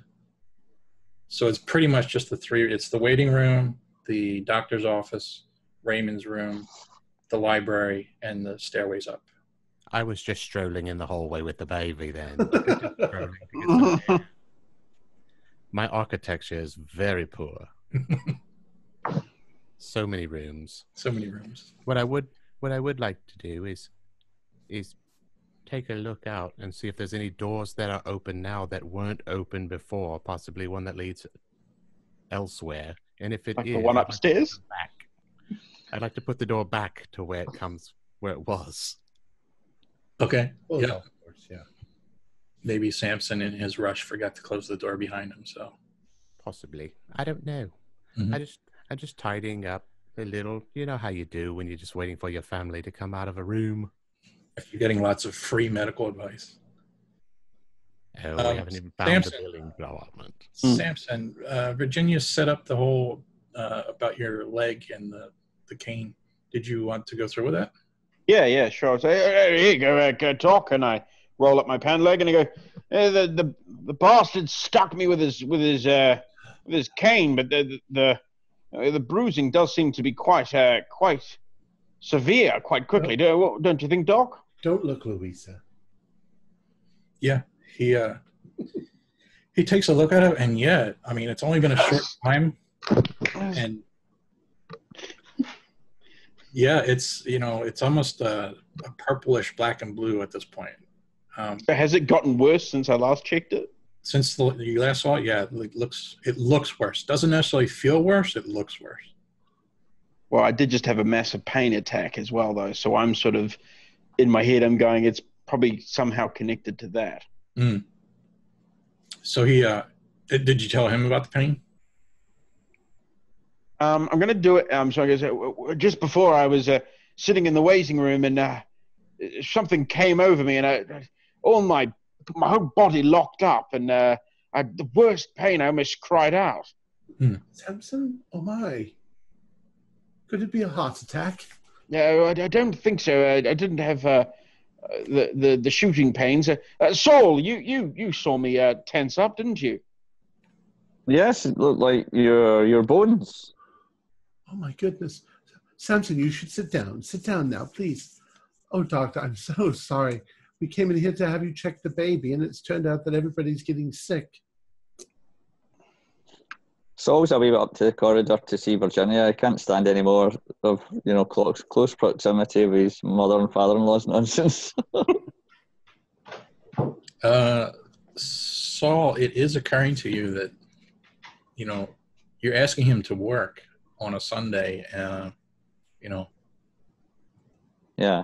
I'll just leave it at that. So the doctor takes a look at your leg, and he frowns a little bit. He's like, "You say this just happened?" Yes, an hour or so ago.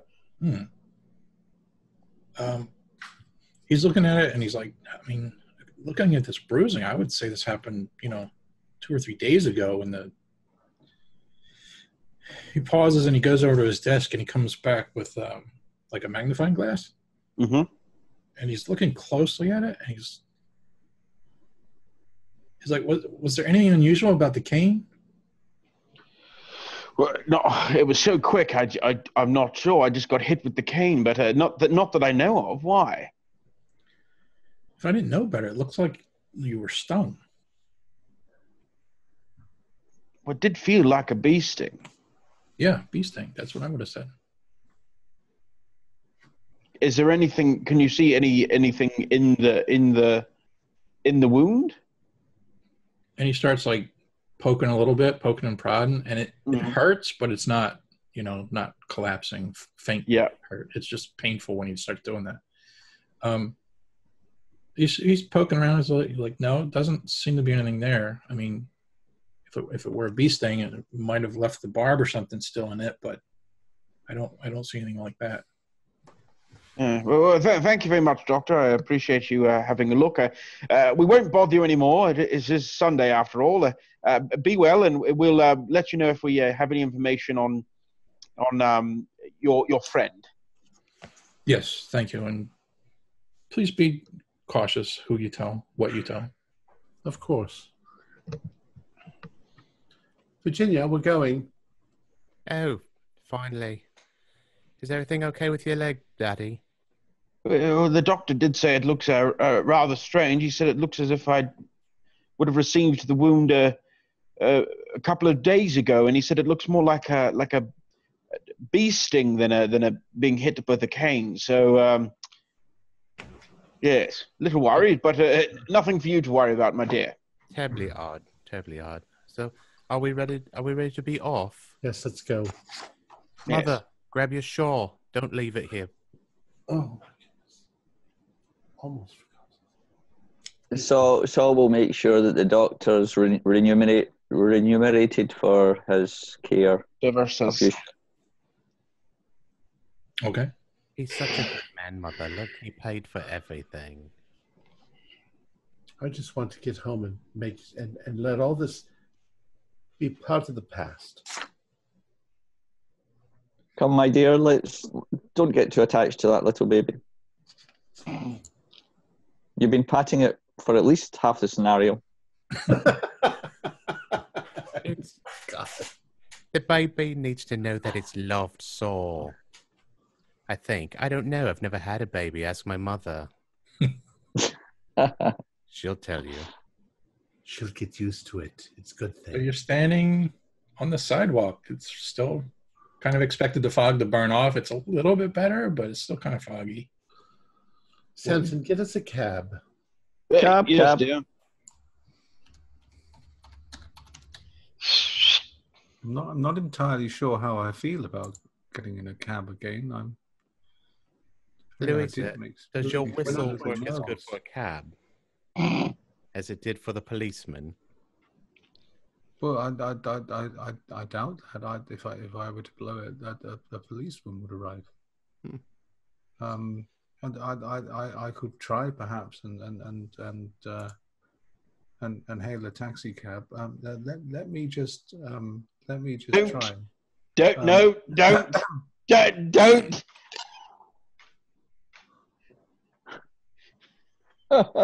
Gets in the Don't make me take that off you, Louisa. Gets in the goddamn cab. Here's a cab now. Look, It's oi, cabby! I have one nerve I appear left. to And have you're attracted all the getting on attention it. of a large bulldog, mother. I suppose if Louisa uses a whistle, it'd be a quick way to get to the police station, and we can check out the morgue and talk to this doctor. Can't we just go home? Did you Bring put the dog. Lug it around. Did you put the soup on, Mother, before we left? No. No, you didn't want the soup. I just said it wasn't as good as you thought it was. I didn't mean to hurt your feelings. Now we'll just have to have something different. All right, let's go. You're about to get in the cab. First of all, let me ask where you headed. The police station. Okay. What time is it, actually? I'm going to say it's about 1 o'clock at this point. Okay, yeah, we'll go to the police station. Still very early. Samson, you're sort of helping Henrietta up into the cab. You're the last one to get in. As you put your foot up onto the little peg there to get into the cab, you suddenly, that same pain that you felt earlier, it hits you again. And this time, it's much stronger. I'm going to ask you to do a Constitution roll. Yeah.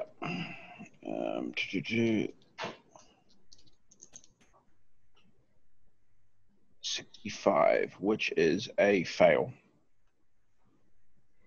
You drop to the ground.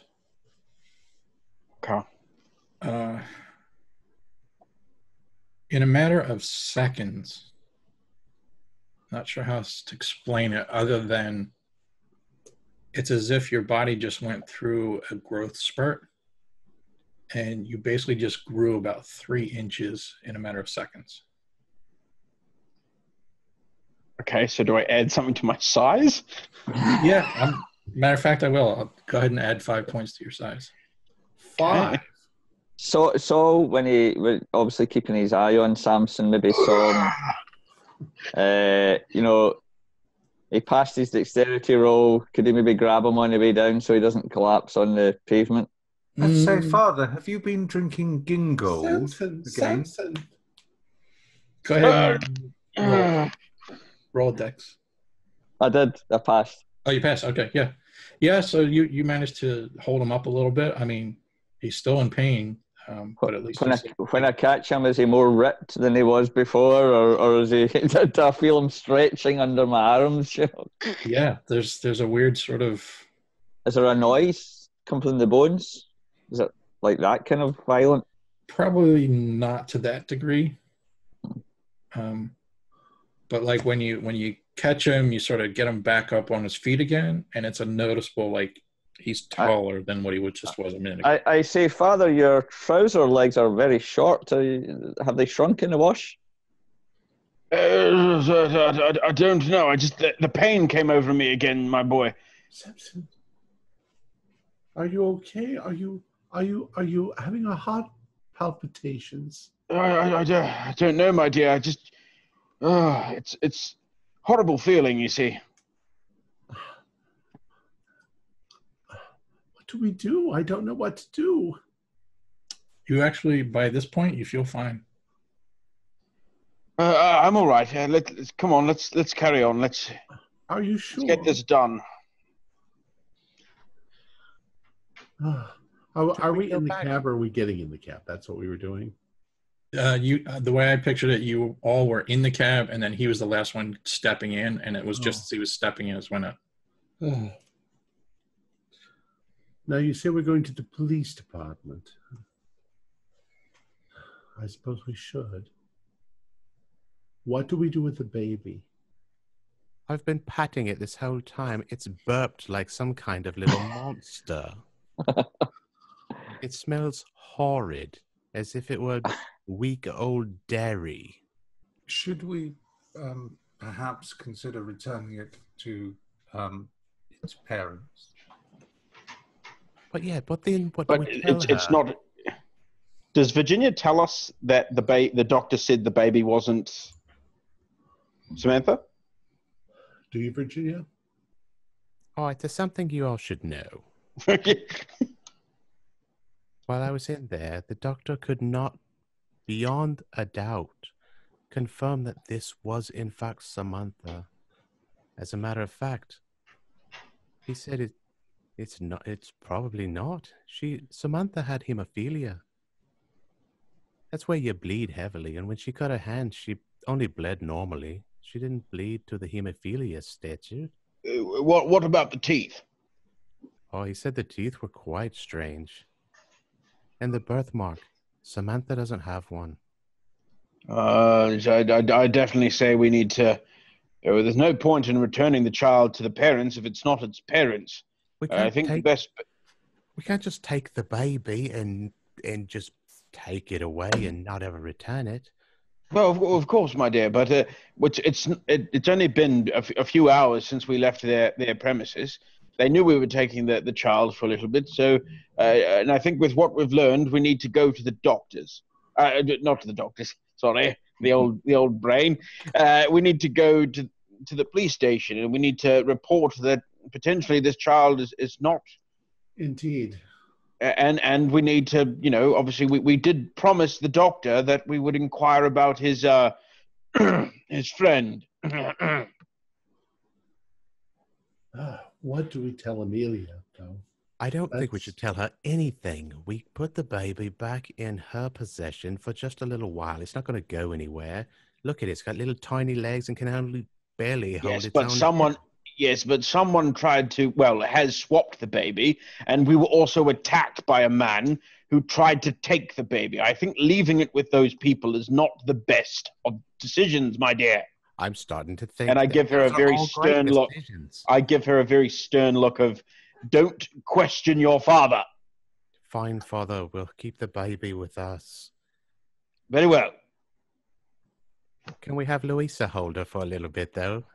I don't want Mother to get used to me holding her. All right. Give her here. I'll light her little pipe for her. I can promise you she doesn't need any more patting. I seem to have worked a cramp into my arm, patting the little bugger. Have a nice bowl of Perique, dear. That'll calm you down. All right. Police station? Yes. Police station. Yes, Cabby, don't spare the horses. Yeah, so it's a little bit of a drive. You're going over the river. There's a bridge you're going to have to cross over. Or you could actually shorten the trip a little bit if you wanted to have the cabbie take you to the water's edge, and you could jump on a ferry or rent a boat. There's a couple different ways you can cross the river. Any interest in that, or just let time roll out? I'll take the ferry. Okay. Saul, will you spring for a ferry ticket for all of us? Of course, my dear. Yeah, price-wise, what would be the smarter price option? I'm assuming the carriage the whole way wouldn't be the best price decision. Hence why I suggested the ferry. Well, at least if we take the ferry, we're more likely to see the dead bodies floating down the river, you know? And also we won't be attacked by a tall guy hopping about. Yeah, there's a price index at the front here, but I'm not finding it right here. So I'll just say it works out to, it'll save you a little bit of money if you do take the ferry. Yeah. Hence why Samson makes the suggestion of, we'll take the ferry. It'll be cheaper and it'll keep us out of danger if that man comes back. Mm-hmm. Yep. So you guys make your way down there. No issues at all. You managed to get on the ferry. Okay. The only other thing I'll just point out is you notice the gas works, and that's where the bodies were washing up, seemed to be. You managed to cross the river without any issues. It's busy, lots of river traffic, but no issues at all. You cross the river and you managed to you're going to probably have to get another carriage from there to continue on to the police station, and you arrive at the police station. This is the Isle of Dogs. Yep, it's a nice, two gabled roofs. Manchester Street, it's a red brick building, north side of the Thames. I've never been to the police station. I have. Yes, Father, we know. don't forget, you've got the pistol in case anything... In case they ask, we're walking right into their home, like the bee's nest here. Don't get crazy like you did at the doctor's office, for love of God. I'm crazy. I would. Poking around like some kind of poking animal that I can't think of right now. Are there criminals in there? Yeah, most likely. The police are in there. I don't want to go amongst criminals. Just see it like a zoo, Mother. All the animals are behind the cage. Are Oh, they? really? That's not a socially responsible attitude at all. How do they get them into the cages? Push them. Yes, but they must be outside the cages. By impoverishing them until they're driven to desperation. Hey, perhaps... I think that perhaps. Regina and I should stay outside. Give the baby to Virginia. You mean Louisa, obviously. I'm sorry, Louisa. I forgot we changed your name. I'm going inside. Yeah, All right. you stay outside with Virginia and the baby. And I give... Oh, no, we need the baby. We keep leaving the baby. I told you we should have taken it back to its owner. Henrietta, you stay out here with Virginia, and Louisa, Saul, and I will go and clear things up. Louisa. So we report the missing baby, potential missing baby. And ask about Felding? Was it? Yeah. The photograph. Flanagan. Flanagan, Yeah. yes. All right, not so fast. You move into the... So who's going in then? Samson? Saul and Louisa. And the baby. So Virginia's staying out here with me? Mm-hmm. Yeah, You I think and- you're keeping the baby out there, I think. No, Louisa, you're taking her with you. Oh, for goodness You have to show the baby and say, here, this is the lost baby. Or, this is the weird a baby that we don't have, that we don't own. And we're Yeah, wondering- this is not our baby, but we'd like to turn it in, lost and found. Can we bring this one back and get another one? Yeah, take refunds. Oh, I see. Yes, we're looking for the one for which this is a substitution, nay, Replacement. changeling. Can we get the defanged, unbirthmarked one? That bleeds badly.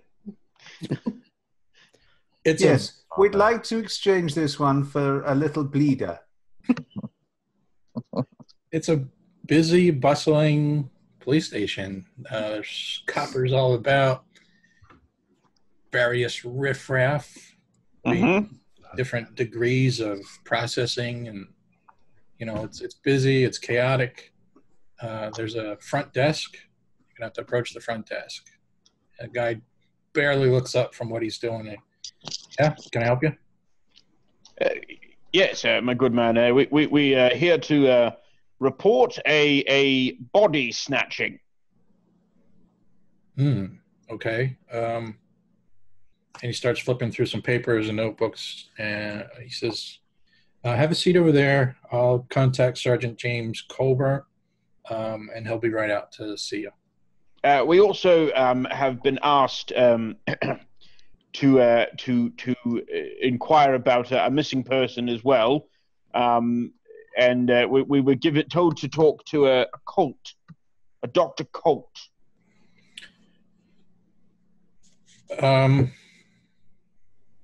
Okay, just a minor correction on my fault. It wasn't Colt, it was Dr. Cross. Cross, sorry. The doctor is next door. You would have to see him. He's in charge of the morgue. But I can help you with the sergeant if that's... What was the missing person name again? And I give him the name of... Raymond. What was it? Yeah. Raymond, and he's flipping through papers again, and nothing's coming up here. So, if he was found or if somebody turned him in, I would have a note of that of some sort. Do you have any John Does in the morgue? Boy, do we. That's a whole nother Right. story. Well, perhaps Louisa and Saul, you wait here for the sergeant, and I'll go and inquire with the doctor. Okay. Okay. Be good, Father.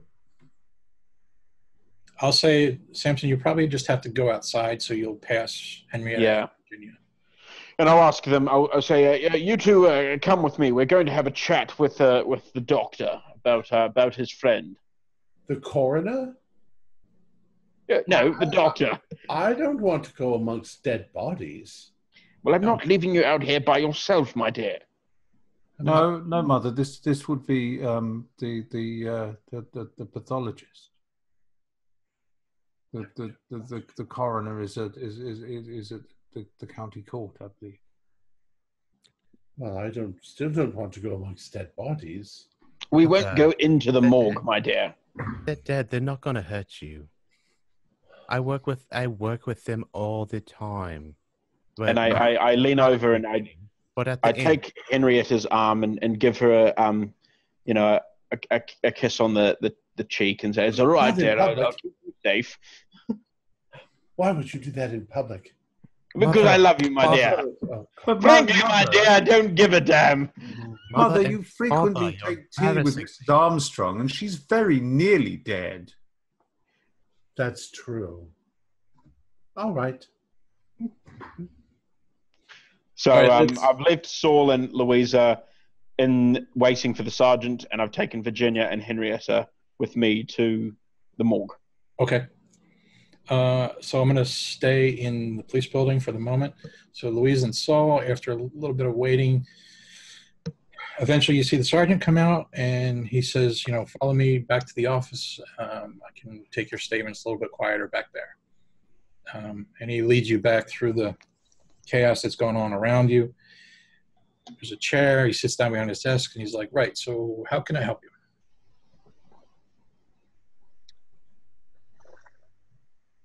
Well, we believe that there may have been a baby stolen, and I give the address. Has there been any reports of a very young child, just a newborn baby, being found? Nothing that I know of. I mean, I can check out front with the front desk again, but I'm not aware of anything now.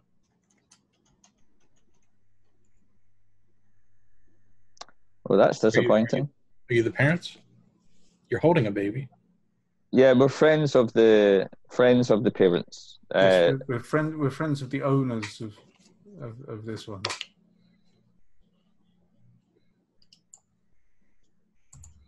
Okay, so he asked you for their names. We go through all that. Yep. The policeman is a little bit standoffish. He's busy. He's trying to hurry you through this process. He takes your names. He takes the information down, but he's kind of looking at you like, I'm not sure what you want us to do. We can't take the baby here. I mean, look around. I mean, is that what you're asking? Do you want us to take the baby? I don't think so. Louisa, we just keep the baby just now. Well, I mean, we know the parents. We can easily take the baby back to the parents. We don't. There's no requirement for you to take the baby. That's really what we need. We're interested in finding another baby that looks not unlike this baby that we already have, though with a number of marked dissimilarities in terms of its dentistry and a blemish. Okay, so he takes the information, he writes things down. I'm assuming there were some sort of like social services maybe back then And he basically tells you, you know, do exactly what you're saying. You know, return the child to Amelia. If we hear something, or once I get this in the system, I will notify the proper people, and they will go to Amelia's house, and we'll figure it out from there. We are concerned, you see, that the real child, which has been for which this one has been substituted, may end up in the poorhouse or some such, and may be denied its proper standing. I'm sure you appreciate how severe a matter that would be. Absolutely, I certainly. Excuse me, sir. Could you tell us, has there been we were attacked, and it's already been reported earlier today to one of your officers while we were traveling in a carriage by a very strange gentleman who I tried to chase but couldn't apprehend. Is there, have there been a number of disappearances of late around about, and I give them the area that kind of we're from, or the district we're from? He just sort of like not rolls his eyes in disapproval, but disappearances, that's like the understatement. We've had a whole series of disappearances. That's what all these bodies they're washing up. Is there any what's the word I'm looking for? Any similarities between the situations that give you rise for concern? I don't think so. The ones that we're tracking or trying to track, we think they're coming from the gasworks. But he's a little bit confused. Like, I'm not familiar with your report, so he doesn't have all your details and information. It's no matter. It's already been reported, and the officer was looking into it. It's fine. I can't really think of anything to ask him, Mick, apart from fast talking him or something like that. Do you perhaps imagine that it might be the return of Spring-Heeled Jack, officer? He tenses up a little bit because he's like, don't say that out loud. I don't want rumors getting spread. I mean, it's possible. I don't think it is. The motives don't seem to match up. The bodies that we're finding are mostly being dragged out of the river. He looks at you. He's not sure how much to share with a nice young woman sitting across from him. I say it's perfectly fine to talk. Louisa is a very forward-thinking lady. I have the constitution of a concrete elephant, officer. Well, with that, he just shares with you that some of the bodies that have washed up have certainly been mutilated. We're under the impression that these bodies may have been floating in the river for some time, and that they've been caught underneath a propeller, so they've been slashed and mutilated. How disgusting! Could it not be some manner of gangland thing? That's a word that no one would have used in this period in history. Could it be some criminal matter, some gang of rapscallions, scoundrels, or rascals? Absolutely, could be. We're not ruling that out. I say, how very worrying. Tell me, officer, you mentioned these curious mutilations. Did any of them resemble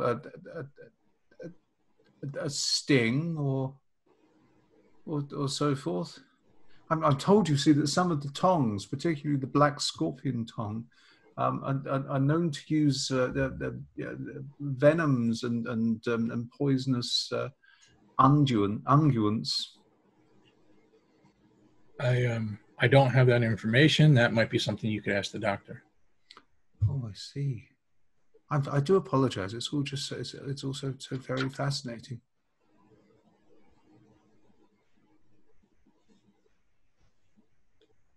So I think unless you have more questions, we can jump to the other group real quick before we. Mm-hmm. Okay. Are you going to join them then? Yeah. The sergeant's basically he's done with you. Yeah. Yeah. So you make your way to the. So Mick? What's the proper term? Would this be the morgue? Yeah. Mortuary. Mortuary. That's it. Oh, Mortuary. it's written down right in front of me. So the mortuary. The body cellar. Right. The corpse basement. Yeah. The carcass shed. Oh, Louisa, please stop. So at this point, I'll just say you're all together, just to make things easier. You find your way going down a long hallway. There's a narrow flight of stairs. It's the same red brick building material that the station was made of. The smell, it's just awful. Mother, cover yourself with your shawl. Cover your nose. You don't want to smell this. I've smelled it before. I didn't want to come in here in the first place. I'm using a handkerchief to, I'm so used to terrible smells at work. It barely even affects me anymore. Are you talking about my cooking again? No, Mother. Of course not. Terribly sorry for ever saying a thing about your wretched pea I soup. believe you people bring me into a place like this. You're making your way back to find the doctor, Dr. Cross. And you make your way back. There's a small office, and you see the guy looks frazzled. First of all, he's not used to dealing with the public, so he's dirty. He's got scrubs on, I guess, with blood splatters. I mean, it's just not a pretty sight. And he just kind of looks up a little bit surprised to see you all, and he's like, "Can I help you? Are you in the right spot? You should be seeing the police officers, I think, right?" Who had his the card of Foxwell? Whoever. Yeah, it doesn't matter. Right, so I'm assuming I would say I had it. We were sent to have discussed with you from Dr. Foxwell. Oh, okay. Yes. What can I help you with? Yeah, well, it seems his friend Reginald has gone missing, and we read in the papers about the bodies that have been found, and well, we wanted just to come potentially see if, well, hopefully not, but see if one of the bodies may have been his. My husband's terrible with names. It's Raymond. Raymond Flanagan.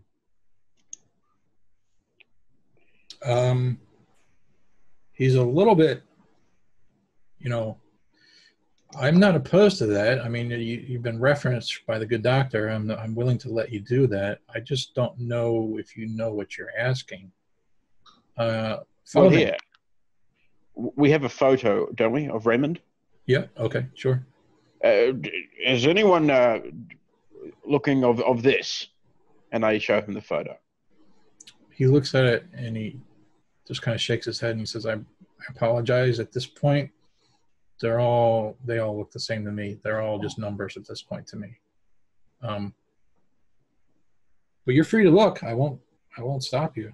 I'm not going to look. If you have a weak stomach, I don't think you should do this. I'll go. I was going to say, Virginia, let's send the nurse in. I'm looking nothing short of enthusiastic. So that's slightly worrying. Samson, Did we leave? go. I'll stay here. Did we leave the baby on the stair? No, Louisa had the baby. Give the baby to Mother and come. Yes, Mother, hold this. I'll be back in a minute. Don't wait for me. He leads you down the hallway again, and there's a room. He opens the door, and the smell again hits you square in the face.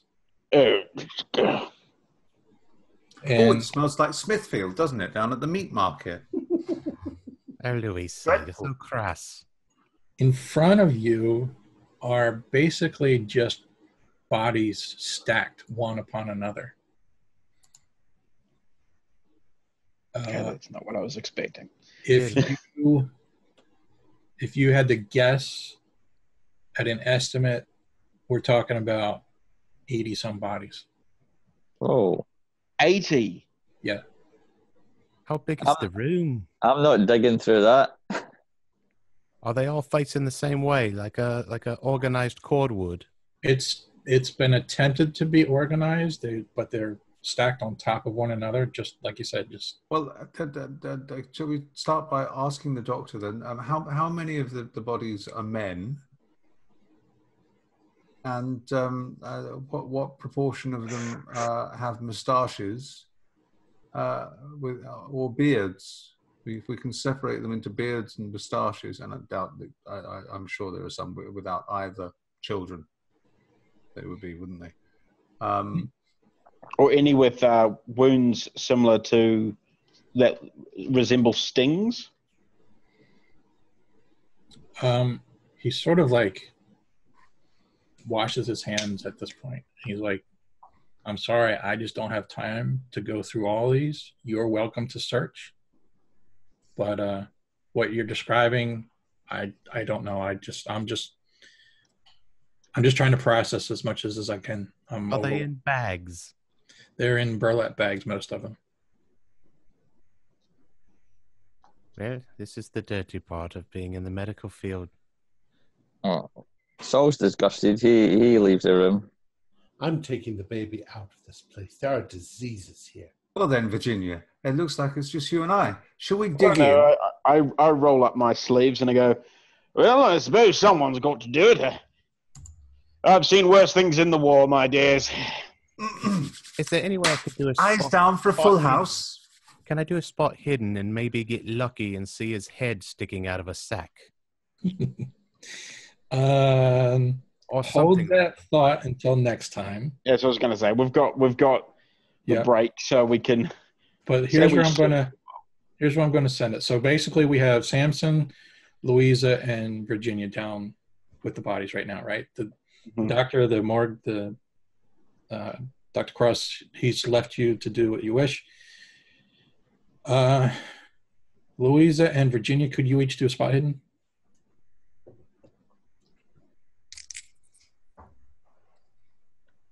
I have 9. failed. Failed. Okay. Virginia, you got a 9. 79. We are going to be opening every single bag.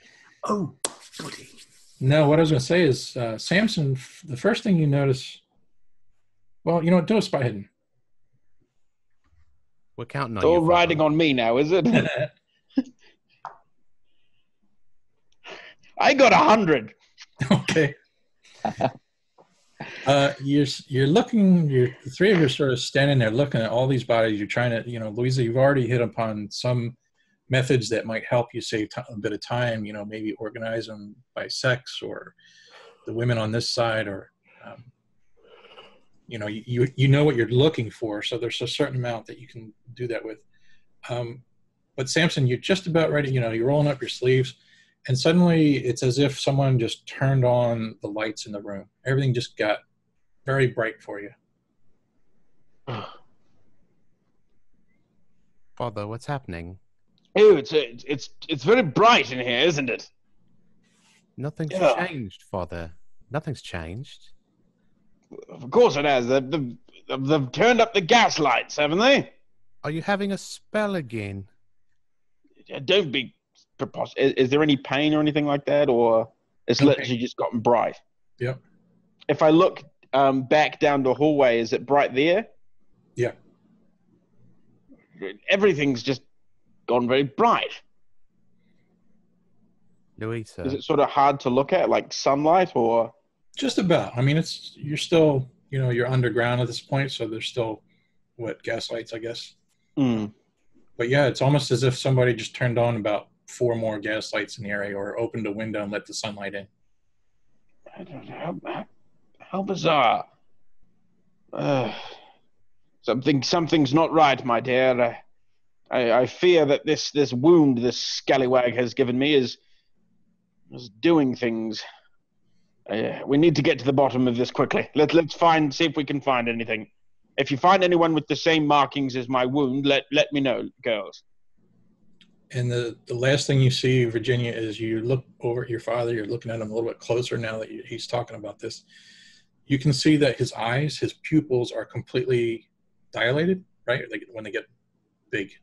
So his eyes are almost totally black. And his skin looks very pale. You know, maybe he's taken a bit by the smell and the bodies, but he's a little bit washed out. And we'll end it there. Good spot. Our players included Zane Fleming, Mick Swan, John Byram, Ken Trench, and myself with Jeff Wilkins as the keeper of the secrets. We're currently producing up to 5 shows a week with music and sound effects added in post-production. In order to create a richer listener experience, we provide audio-only versions of our shows free for you to download from Podbean or iTunes.